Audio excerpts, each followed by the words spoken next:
അസ്സലാമലൈക്കും. അപ്പം ആ പെണ്ണിയേക്ക് ഉപകരിക്കേണ്ട ഒരു വീഡിയോ ആണ് ഇന്നത്തെ. അപ്പോൾ ഈ ബ്രേക്ക്ഫാസ്റ്റിന് സമയം നൽകിക്കഴിഞ്ഞാൽ ആ സമയത്തൊരു യുദ്ധം ഉണ്ടാകാൻ ചാൻസുള്ളൊരു സമയം കാണും.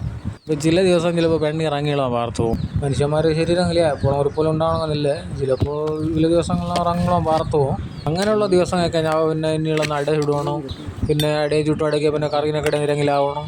അപ്പോൾ അങ്ങനെയെല്ലാം ആക്കി കഴിഞ്ഞാൽ കുറേ സമയങ്ങളെല്ലാം പോയി പോകണം. അപ്പോൾ ഈ ട്രംപും മക്കളും ബ്രേക്ക്ഫാസ്റ്റ് കഴിക്കാൻ വേണ്ടത്തേക്ക് ഇത് റെഡിയാകാം.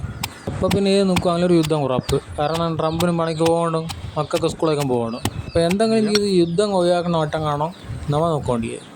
അപ്പോൾ എനിക്ക് വേണം ഒട്ടുപിടിക്കില്ല, മീനെ കുളച്ച് വയ്ക്കണം. മീനെ കുളച്ച് വെച്ച് കഴിഞ്ഞാൽ പിന്നെ നമ്മൾ മാസം എടുക്കണം. മാസം എടുത്ത് നല്ല ശക്തി പോലെ ആക്കിയിട്ട് മീനെ ഫീരയും ഇടിക്കണം. ഇടിച്ച് എന്നിട്ട് മീനങ്ങായിട്ട് കുളച്ചെടുക്കണം. എന്നിട്ട് മീനെ റൈസ് കുക്കർ തട്ടിനേക്ക് വെച്ച് ഫുളുക്കണം. അപ്പോൾ ഒരു അരമണിക്കൂർ ഫുളുക്കി കഴിഞ്ഞാൽ നമ്മൾ സംഭവം റെഡിയാണ്.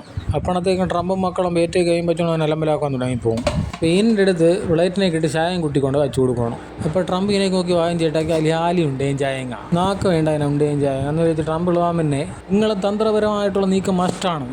അപ്പോൾ അവിടേക്ക് കൊഞ്ഞനം കുത്തിയ ഒരു യുദ്ധം ഉറപ്പ്.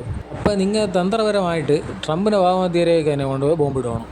പല്ലിനിടെ ബോംബ് പൊട്ടി അതിനെ ന്യൂക്ലിയസ് അവിടെ പ്രവർത്തിപ്പുന്നുണ്ടെങ്കിൽ അതിനെ ചുവയും കിട്ടിക്കഴിഞ്ഞാൽ ട്രംപ് തീർച്ചയായിട്ടും സമാധാന കരാറിൽ ഒപ്പുവയ്ക്കും. അതുമാത്രമല്ല, ബോംബെല്ലാം തീനാൽ ട്രംപ് ഒരു കുട്ടി ചിരിച്ച് കൈകളാണ്ടനെ ഇടയിച്ചല്ലോ നാളെ ഇത് തന്നെ മതിയെന്ന്. ഓക്കെ, അസ്സലാമു അലൈക്കും.